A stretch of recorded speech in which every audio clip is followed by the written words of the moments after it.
नमो बुद्धाय. आज आपण पाहणार आहोत मंत्र्याचे प्रत्युत्तर. भगवान बुद्धाच्या सद्गुणाला व ज्ञानाला अनुरूप असे निरीच्छ, तर्कशुद्ध व भारदस्त प्रवचन ऐकल्यानंतर मंत्र्याने उत्तर दिले. आपला हा निश्चय अतिउत्तम आहे. तो अयोग्य नसला तरी यावेळी मात्र योग्य नव्हे. आपल्या पित्याला त्याच्या वृद्धापकाळी दुःखात लोटून त्याला अशा प्रकारे सोडून जाणे हे आपले कर्तव्य होऊ शकत नाही. आपले मन सूक्ष्मदर्शी निश्चित नाही. हे कर्तव्य संपत्ती आणि सुख यांची सूक्ष्मदृष्टीने मीमांसा करण्याइतके कुशल नाही. कारण अदृश्य अशा उद्दिष्टासाठी आपण दृश्य अशा उद्दिष्टांचा त्याग करीत आहात. दुसरे असे की काही जण पुनर्जन्म आहे असे मानतात. बाकीचे लोक पुनर्जन्म नाही असे आत्मविश्वासपूर्वक सांगतात.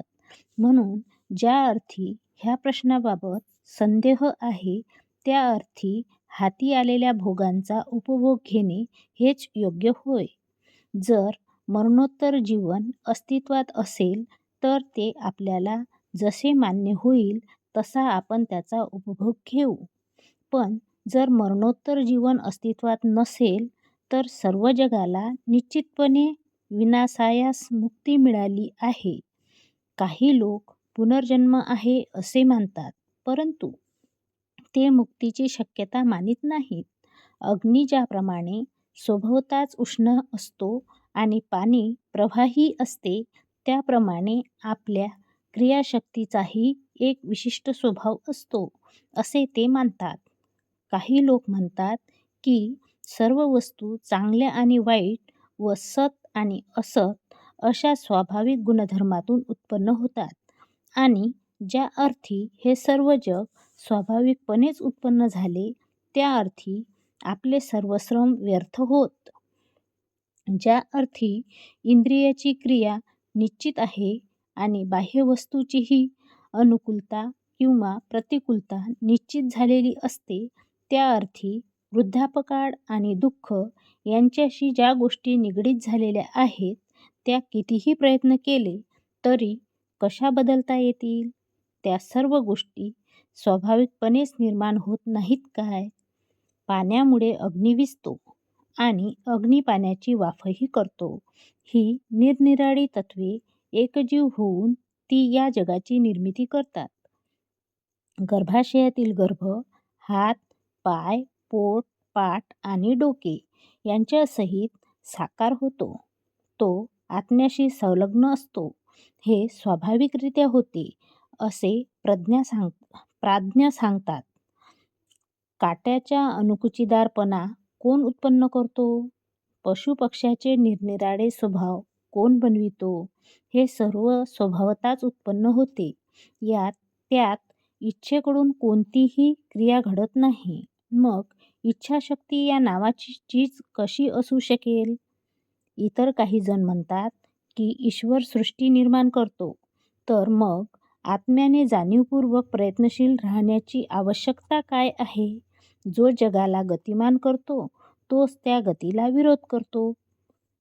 काही लोक म्हणतात की जन्मास येणे आणि नाश पावणे या दोहोंचेही कारण आत्मा आहे, परंतु ते असे म्हणतात की जन्मास येणे हे विनायसायास होते, पण मोक्षप्राप्ती मात्र प्रयासानेच लाभते. मनुष्य संपत्ती निर्माण करून पूर्वजांचे ऋण फेडतो, तसेच तो विद्यार्जनाने ऋषीचे आणि यज्ञ करून देवाचे ऋण फेडतो. मनुष्य ह्या 3 ऋणाचे ओझे घेऊनच जन्माला येतो. या ऋणातून मुक्त होतो त्यालाच खरी मुक्ती मिळते. अशा प्रकारे सुज्ञांच्या मते जो या नियमक्रमानुसार प्रयत्न करतो त्यालाच मोक्षप्राप्ती होते. परंतु ते आपल्या सर्व शक्तीचे प्रयत्न करण्यास तयार असले तरी त्यांना मोक्ष मिळत नाही. व्यर्थ सायस मात्र त्यांच्या पदरी पडतात. म्हणून तरुण पुरुषा, तुला मुक्तीचीच तळमळ असेल तर विहित नियमाचा अवलंब कर. याप्रमाणे तुला मुक्ती मिळेल आणि महाराजांच्या दुःखाचाही अंत होईल. अरण्यातून स्वगृही पुनरागमन केल्यामुळे जीवनात निर्माण होणाऱ्या दोषाविषयी जे चिंतन करतोस त्याविषयी सांगायचे म्हणजे तू तो विचारच तूर्त सोडून द्यावा. प्राचीन काळी देखील काही जण अरण्यातून घरी परतले होते. अंबरीश, द्रुमकेश, राम इत्यादीची उदाहरणे त्याने या बाबतीत दिली. अशा प्रकारे आज आपण मंत्र्याचे प्रत्युत्तर बघितले आहे. पुढच्या भागात आपल्याला भगवान बुद्धाचा मनोनिग्रह बघायचा आहे. तोपर्यंत नमो बुद्धाय. जय भीम.